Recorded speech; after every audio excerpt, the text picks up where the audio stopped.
The Word of God is alive and powerful, sharper than any two-edged sword, piercing even to the dividing asunder of the soul and spirit, and of the joints and the marrow, and is a critic of the thoughts and intents of the heart. All Scripture is God-breathed, and is profitable for doctrine, for reproof, for correction, for instruction in righteousness, that the man of God might be mature, thoroughly equipped unto all good works.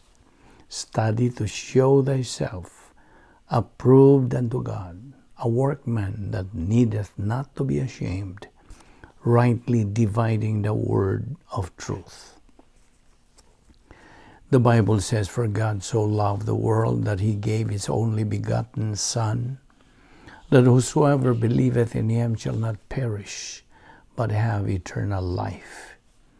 For God did not send his Son into the world to condemn the world, but that the world through him might be saved.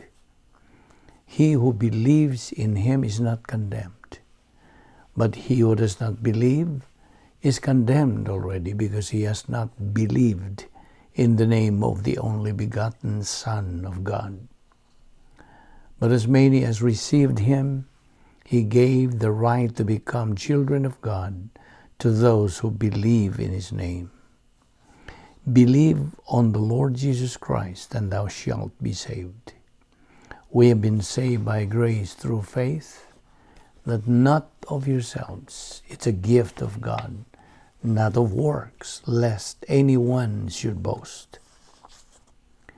He who hears my word and believes in him who sent me has everlasting life, and shall not come into judgment, but has passed from death to life. Therefore, if anyone is in Christ, he is a new creation. The old has gone, the new has come.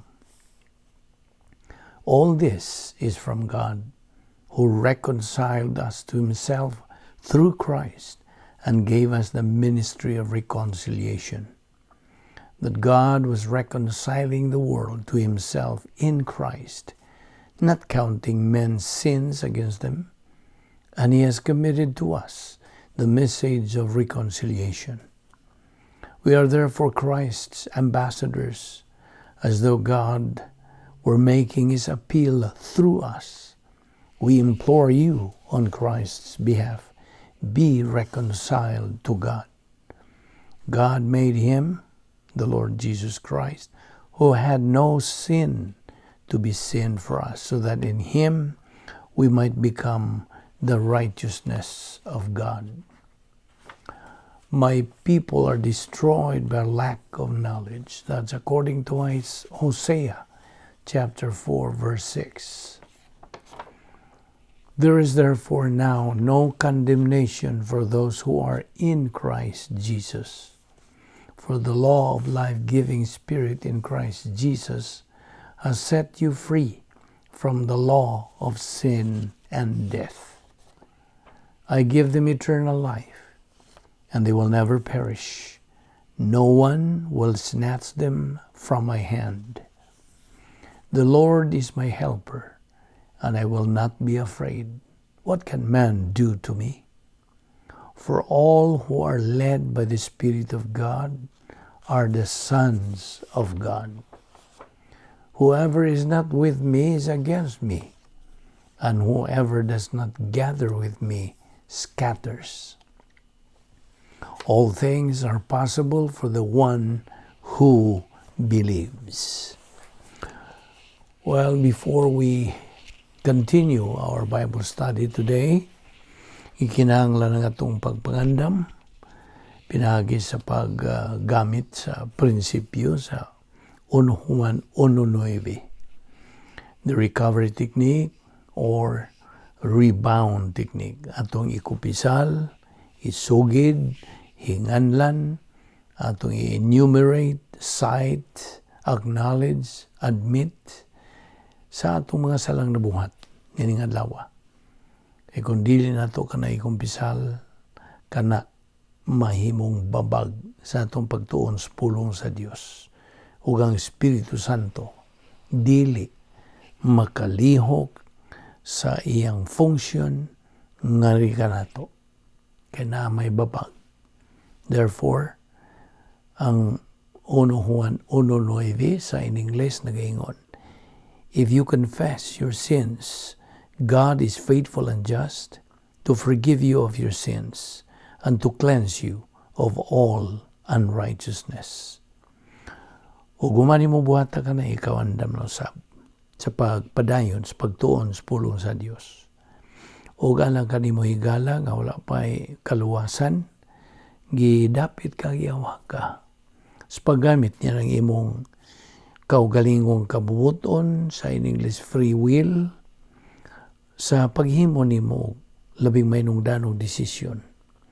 The most important decision you can make in your entire life, the decision to believe on Christ as your Lord and Savior. Believe on the Lord Jesus Christ and thou shalt be saved. Acts 16:31. Busa sa hilom, magandam ta sa atong kaugalingon. Let us pray.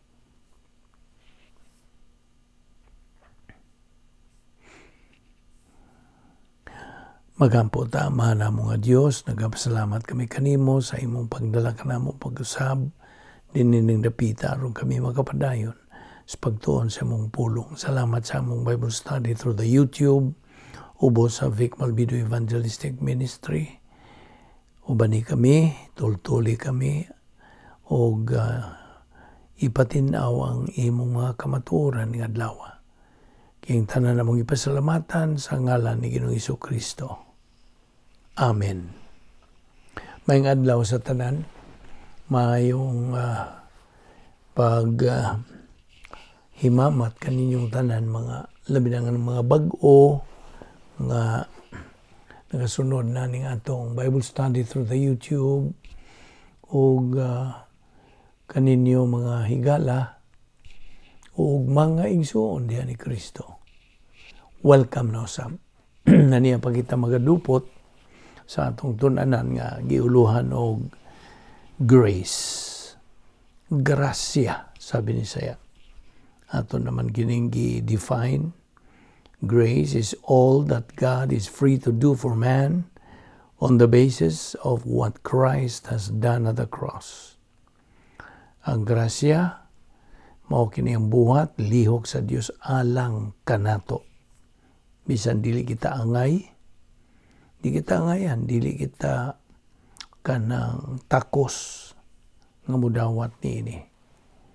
It's all grace. So, gani kini atong pagkabuhi, ang grasya kini nga. Gilugwayan pa ang atong pagkinabuhi niyang kalibutan. Kay, wa pa man mahuman ang plano sa Diyos atong kinabuhi. So, nagaginhawa pa ta. O askil pa ang atong kalawasan.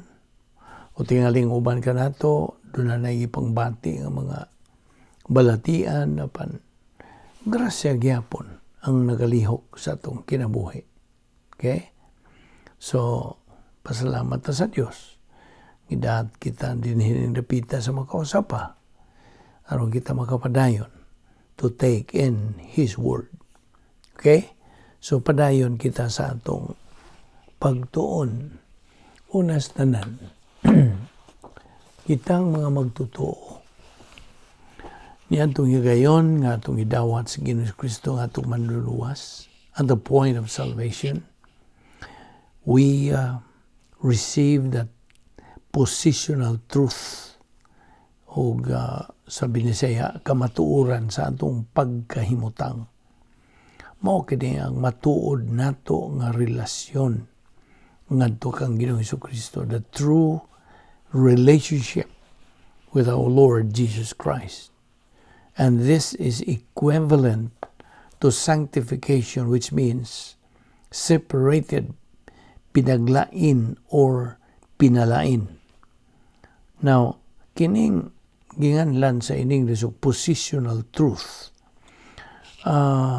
Tataw kaayo nga hulagway kini sa atong matuod nga kondisyon, matuod nga kahimtang, the true position sa atong relasyon ngadto sa Dios. So, kaya ang positional truth, by the way, nagpasabot kini or gumikan sa atong pagka-identified, okay? Nailhan na kita sa identified with Christ sa iyang kamatayon, sa iyang pagkabanhaw, sa iyang paglubong, o sa iyang pagkabanhaw, or kanang pagsaka ngadto sa langit, o sa iyang paglingkod sa tuong kamot sa Dios nga Amahan. We have been identified with Christ on those things. His death, His resurrection, His burial, His ascension, and His session. Identified na kita. O kining positional truth, by the way, kanang categorize kini sa duruha. Okay? Doon ay duha ka kategorya. Ang una niini mo nang gitawag og retroactive positional truth. Retroactive. Okay? Nga niyadtong pagkaitabo sa pagkamatay ni Jesu Kristo dito sa krus alang sa atong kaluwasan, kita na-identified ngadto kaniya. So, murag retroactive ang atong kahimtang, matuod nga kahimtang. Sa ako nang ginaingon, di padugay nga, kita na ila o identified sa kang Ginoong Jesucristo nga kamatayon, siyang pagkabanhaw, sa paglubong, siyang pagsaka sa langit, o siyang paglingkod sa tuong kamot. Na mao ka na ang retroactive positional truth. Ang ikaduha nga kategory mao ang current, mao kini ang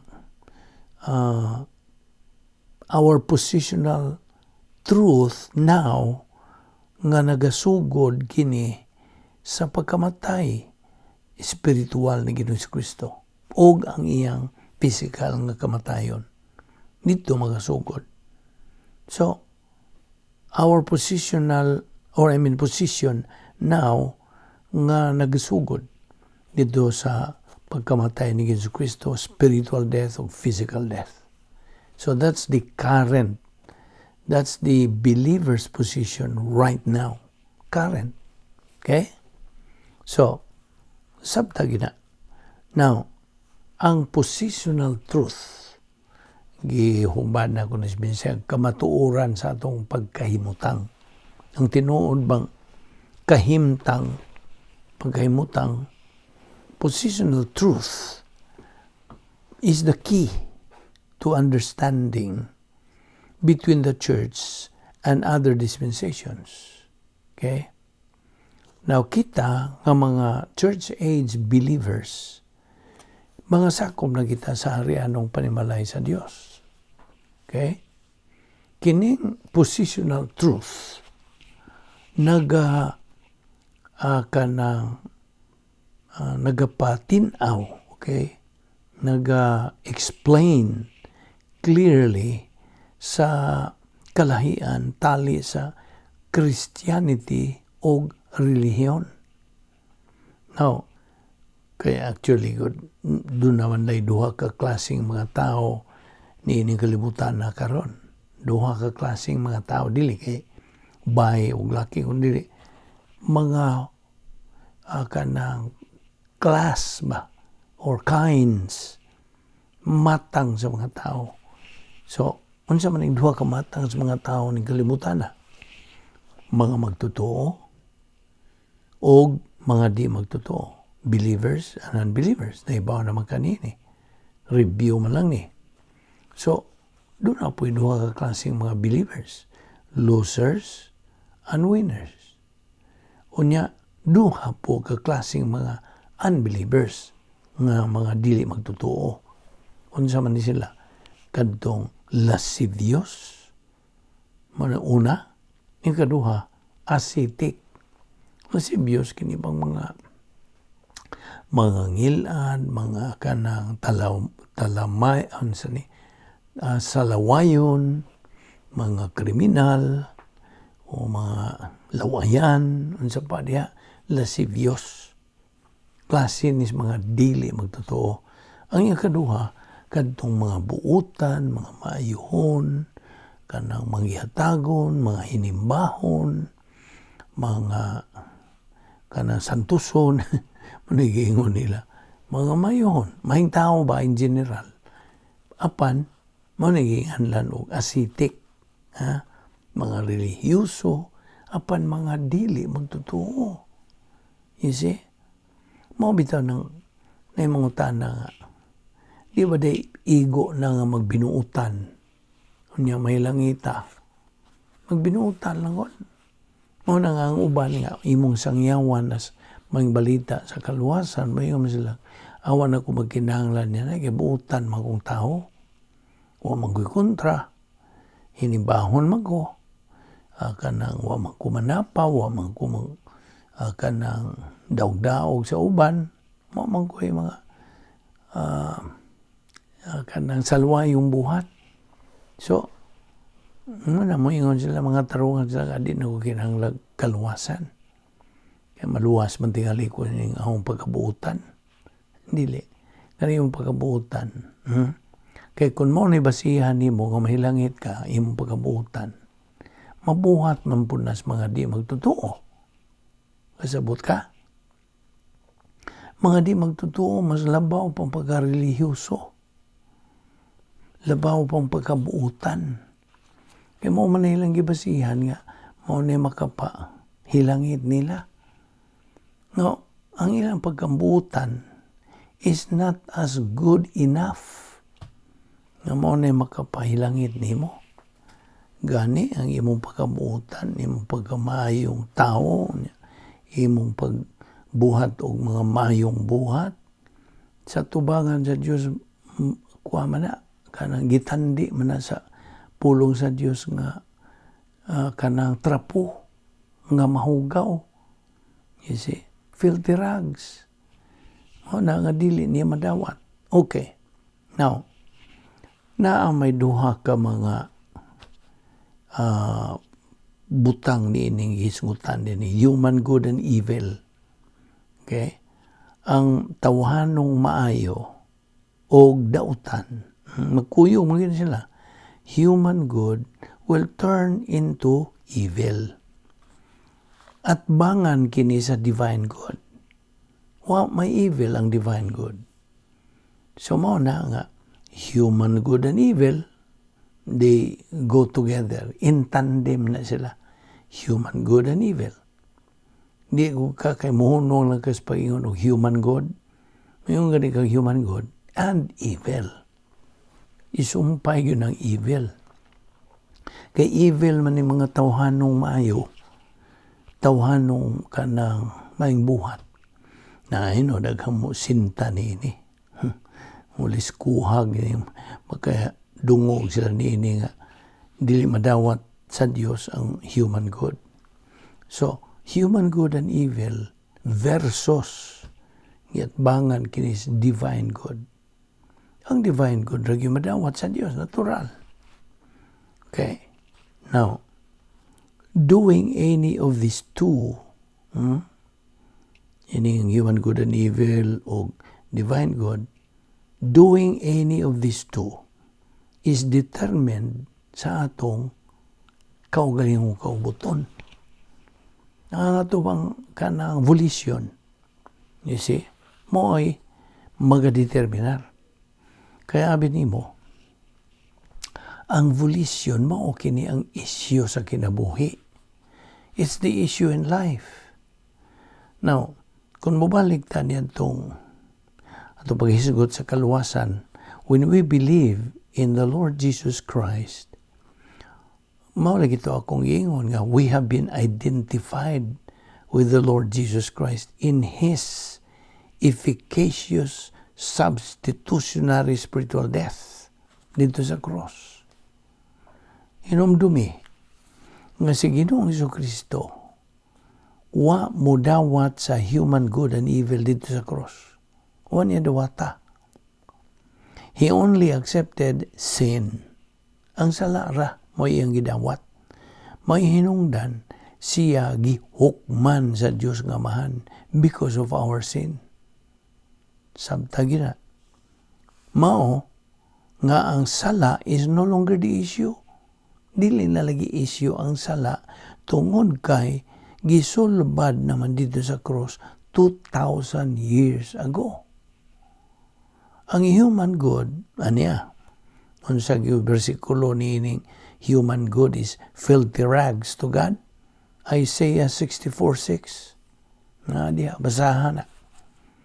Isaiah kapitulo 64 bersikulo 6. Now, kitang mga magtotoo, okay? Gimanduan malagi kita nga na-identify na matang Ginoong Jesucristo. Pilit kitang musunod sa iyang mando sa pulong sa Dios. Grow in grace and in the knowledge of our Lord and Savior Jesus Christ. Unsaon pag-grow? Sa pagtubo? Pinagis pagtuon sa pulong sa Dios. Pagtuon, di lang kay pagtuon, pagtuon, pagkaton, pagtuo. Underline that word. Pagtuo. Sa diha nga imong tuuhan kanang imong kanang gitunan o nakatunan, then ang Espiritu Santo mulihok dayon siyang ministry. Iya kining himuong tataw, tinaw, tinuod. Okay? Real. More real than anything in life. So, kaya naklaro naman na tinaw naman, tataw naman yun nimo, then, imo nang magamit sa imong kinabuhi nga Kristohanon. Because it now has on sa spiritual validity, spiritual value. Kaya nahimo naman ka ng epinosis. Himo ka ng i-pronounce good epignosis. Upon the real pronunciation is epinosis. Kaya ang gnosis, G-N-O-S-I-S, knowledge. Human ka mo tuo. Yan ang imong itunan nga gnosis doctrine. Kadtong gnosis doctrine will turn out into epinosis. Kaya mo mangituan. Nahimo ng epinosis. Epi means over and above. Labaw pa sa gnosis. So, mo na usable na sa imong kinabuhing Kristohanon. So, mo na nga inig abot na nato sa atong kanang tumong sa atong pagkinabuhing Kristohanon. Our common goal, as we always reiterate here, we always kanang elucidate, ipaklaro yun nimo nga ang atong common goal ingon nga mga Kristohanon maong pagkabot sa espirituhanong paghamtong, spiritual maturity. Kaya niya na mong ang mo naman na ang capacity stage o sa diha nga mahuman ang atong kinabuhi ning kalibutan na kuhaon natin sa Dios, we will be promoted dito sa third phase sa iyang plano. Then, ang Mateo 25:21 nagsulti at kanang you will be welcome by God. Umaingon siya, well done, good and faithful servant. Maayo o kasaligan nga anak. You see, unsa kanindot, no? Nga imong madungog ka na, gikan sa Diyos, musulti niya, well done, good and faithful servant. Kay kita manggong tanan, kitang tanan nga mga magtotoo, paminaw. every one of us will give an account of himself to God. For every idol, sa maning idol, argos kini sa Grigong pulong. Argos means careless, useless, worthless. Kita manugbag. We will give an account of ourselves to God for every idol word that we speak. Just imagine, sa matag pulong nga itong litukon, pulong nga kanang wainungdan ba? Useless, careless, worthless. So, mauna nga, okay. Diya sa 1 Corinto 3, 10 ngadto sa 15, naghisgot na diha og human good and evil.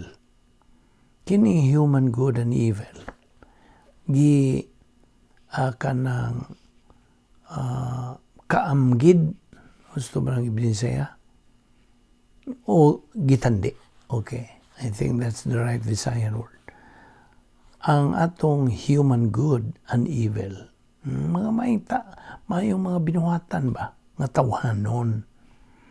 1 Corinthians 3:10-15 kana gitandi sa kahoy, kogon ug dagami, wood, hay, stubble. You see?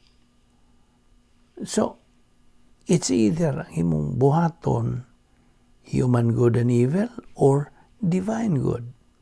Kaya ang divine good, imo nang gibuhat, binasihan ang pulong sa Dios. Okay? Huna-huna sa Dios. Imong gigamit sa imong paghuna-huna, pagbuhat niya ng maayong buluhaton, kini gitandi o gitandi sa gold, silver, precious stones. Kanang pilak, kanang bulawan o mahalon nga mga bato. So kining tanan, human good and evil and divine good, will be evaluated na ana dias versikulo 13 yan ang maong teksto, to be tested. Kanang ipamatuod yun, evaluated. Ang binisaya nga to evaluate is pag kanang tasal. Mo na'y binisaya. Hatag kanang himuan tag pagtasal. We will be evaluated. Dili kita evaluate. It's our good works. You see? It will be evaluated. Hatagan ta og pagtasal. You see? To be tested. Kung ka na nga tumayong buhat, human good and evil ba or divine good? Ang divine good ra mo'y madawat sa Dios. Dili ang tawhanon nga mayong buhat. Dili. Okay? Kaya nibaw ka, what Christ did at the cross, mao kini. Sa dito, kanang miula sa iyang dugo dito alang sa atong kaluwasan. Mao kini ang gihimo o gibuhat ni Ginoong Jesucristo dito sa cross. From God's righteousness, love, and justice, mao kini iyang gibuhat. Pagtubos, pagtagbaw, magpasabot, pagtagbaw sa hustisya sa Dios, o gayong katulo, pagpasiguli. Now, sa in English, gingon ka na redemption, ikalwa, justification, pagtagbaw, or ang laingan sa justification is propitiation. Natagbaw ang hustisya sa Dios. O niya, ang ikatulo, reconciliation, pagpasiguli. Now, ang atong redemption, our redemption or salvation, were made possible through pinagi sa pagkamatarong sa Dios, sa hustisya sa Dios, ug sa gugma sa Dios. Now, kining tulo nga kinaiya sa Dios, attributes, this composes God's perfect integrity. Wow ni. Ano sa may binisayag integrity? Pagkamasaligan, pagkahingpit nga matarong, integrity. So, kanang nahiusa na kita, nadugtong na kita kang Ginoong Kristo, o na-identified kita sa iyang pagkamatay dito sa krus tungod sa atong kasalanan. So nang gitawag retroactive positional death. Kahimtang niya sa iyang pagkamatay. Identification with the Lord Jesus Christ spiritual death. O iyang kanang salikway, niya dawata ang human good and evil. Only sin mo'y iyang gidawat dito sa cross. Ikaduhang identification, we are identified with His physical death. So, naay pagbuwag, pagbuwag sa human good and evil. Separation from human good and evil. Naning atong kanang ila sa iyang physical death. O gayong katulo, identification with His burial. Meaning, divorcement from human good and evil. Diborsyo yun nato. Now, diha sa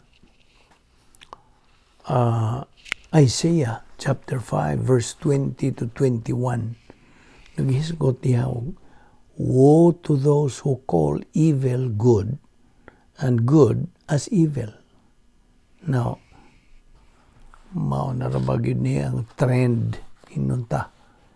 Mao na niyang trend karong atong panahon. Ang mga tao ron mo kanang angkon sa maayo nga dautan. Ug ang dautan maayo. Mao ni. Woe to those na. Unsa may woe kanang pagkaluoy inon lang nato. Pagkaluoy niadtong nagatawag sa dautan nga maayo. Ug ang maayo dautan. Woe to those who call evil good and good evil. Now, unsa may technical word ni ining maong bersikulo? Well, the technical word is reverse process reversionism. Reverse process, nangabali na ba? You see, nangabali.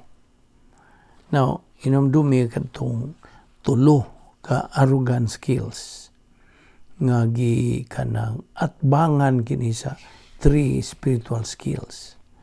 Ang 3 arrogant skills mao kini: self-justification,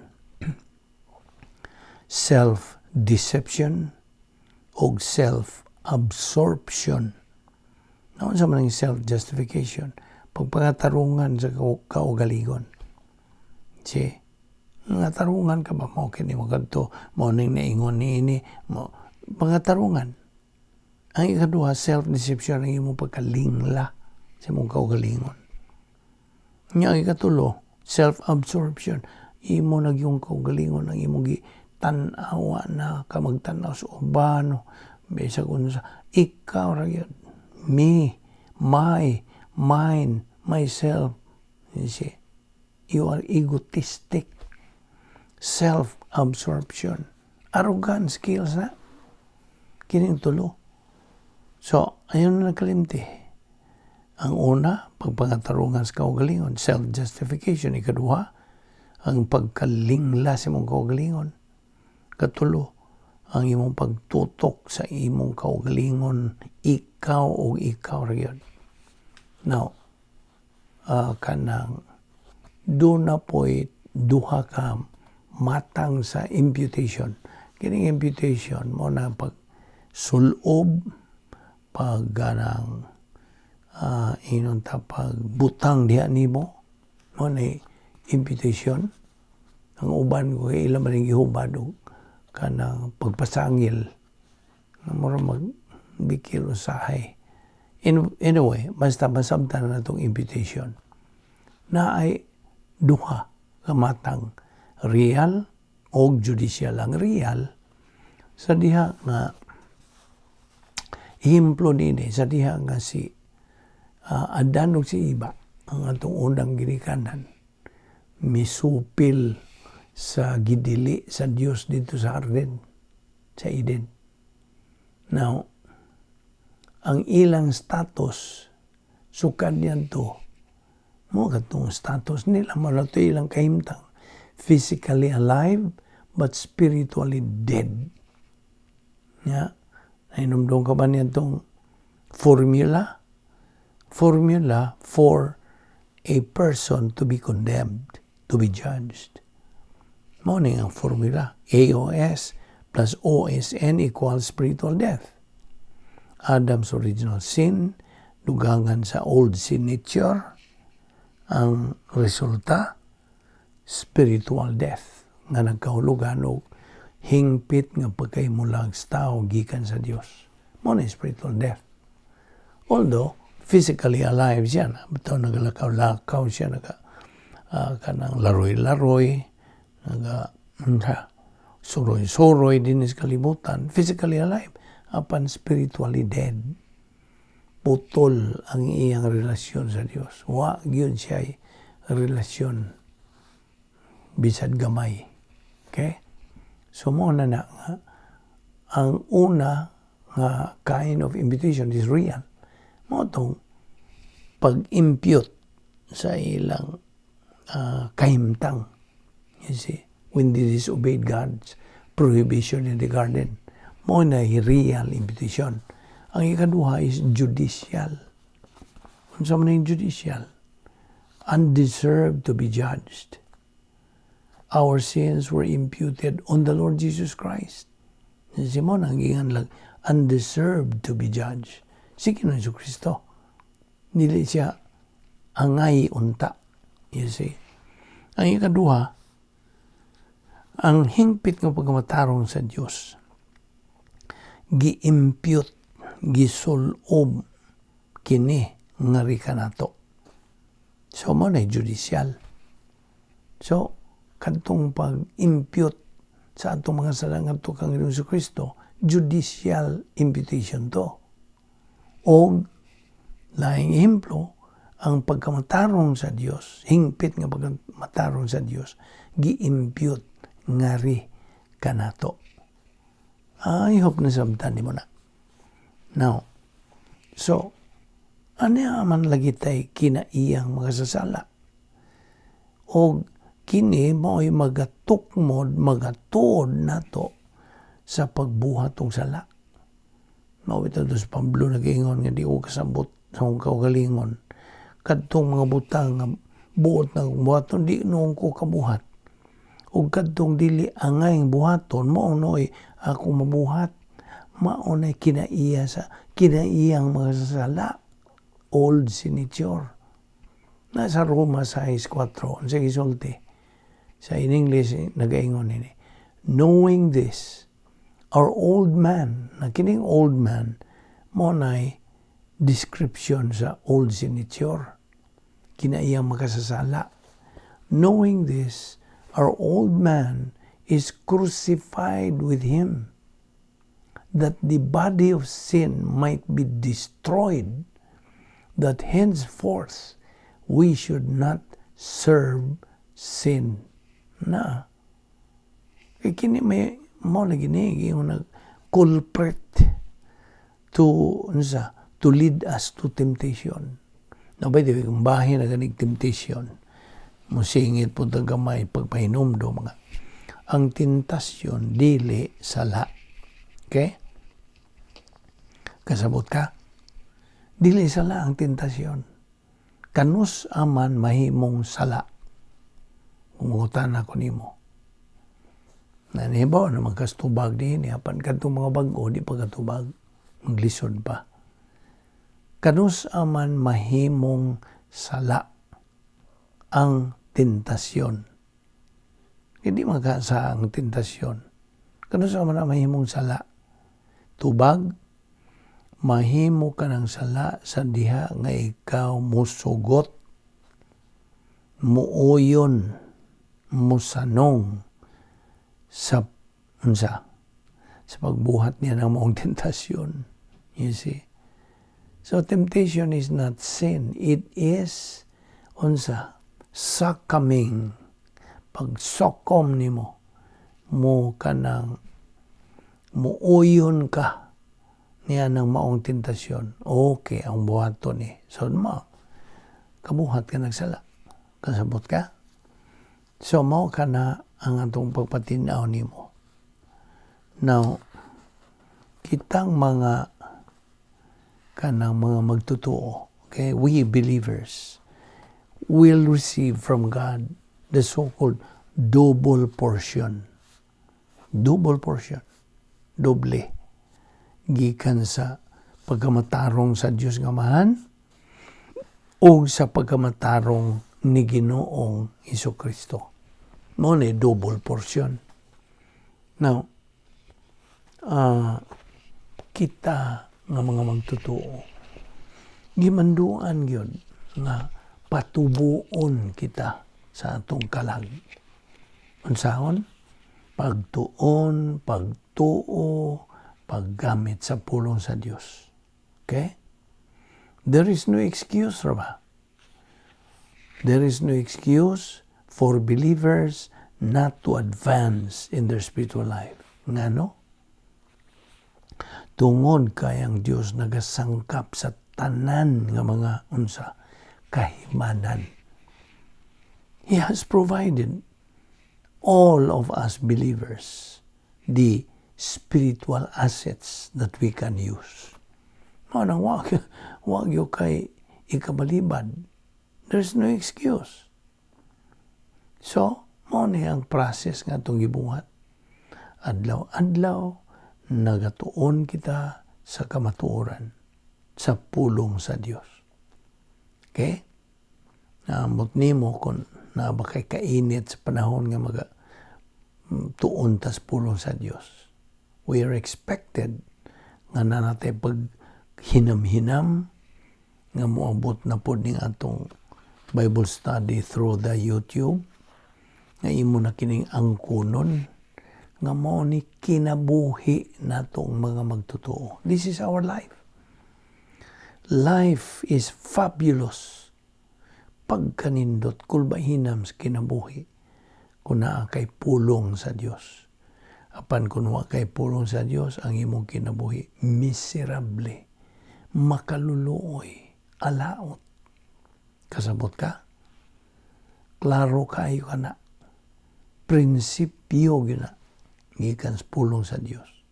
Nga kung buot ka nga imong kinabuhi becomes meaningful, purposeful, nindot, na ay kahulugan, na ay katuyuan, muhayahay ka, puno ka sa kalipay. Mo bitaw ng mga magtutuo nga nagatubo who are advancing. Mangutan na tong ilang mga higala. Sa may kanang nakalipay ni mo, magkanunay kang malipayon. You see? Kay mo gawas man yun ang ilang tinuod nga kinaiya.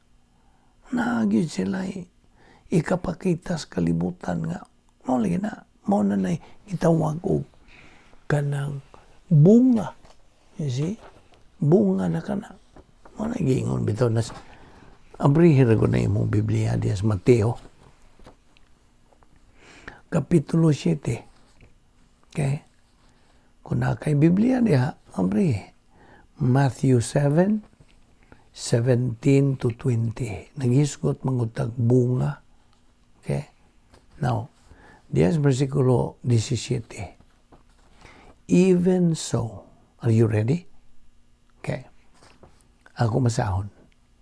Verse 17. Even so, every good tree bringeth forth good fruit. but a corrupt tree bringeth forth evil fruit. Claro? Verse 18. A good tree cannot bring forth evil fruit, neither can a corrupt tree bring forth good fruit. Verse 19. Every tree that bringeth not forth good fruit is hewn down and cast into the fire. Verse 20.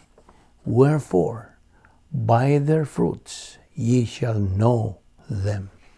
Na, klaro kayo. Ang mga maayong kanang tree, a good tree. Okay? Mao na nang makita na sa kalibutan ang imong pagka-good tree. Okay? Kaya ang Espiritu Santo may magapalihok na nimo. Dili na ikaw. You see? Ang Espiritu Santo na mag-empower, ni maghatag nimo gahom, kaligon. If you continue growing up in the Word of God, di man na maura kini ang Yahweh. Unsaon pag kinabuhing hayahay, haruhay, puno sa kalipay, puno sa kalinaw.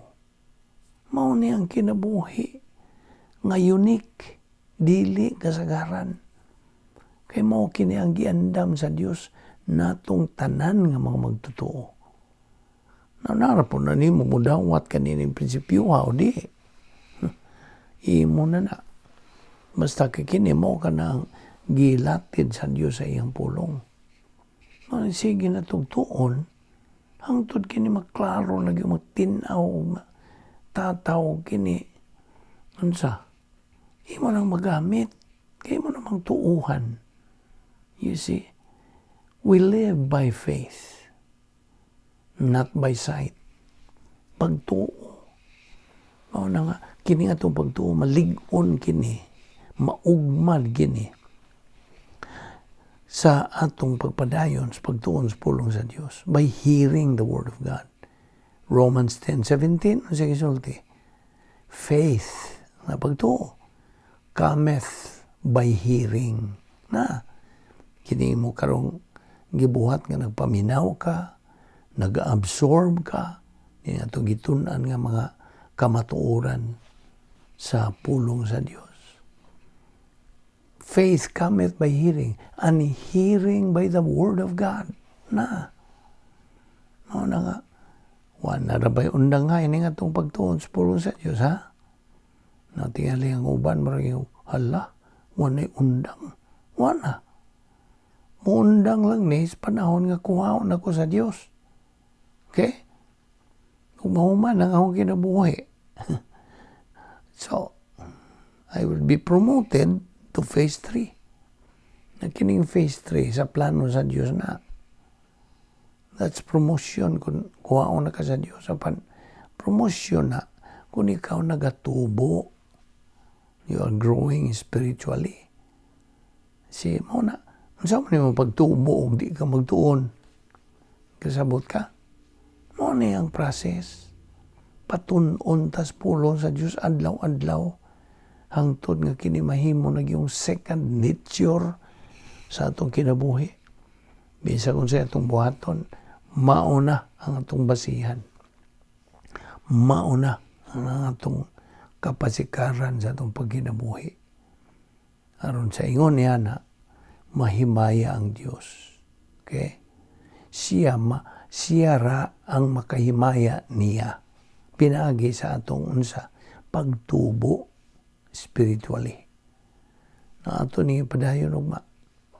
Ayaw kalimot, ayaw saypa, ayaw sipyat sa sumpay ning atong pagtuon. Importante kayo sa atong kinabuhi. Magampot ha. Amahan na mga Diyos, nagapasalamat kami kanimo, nining matamis ngayon sa pagkikambitay sa imong mga pulong.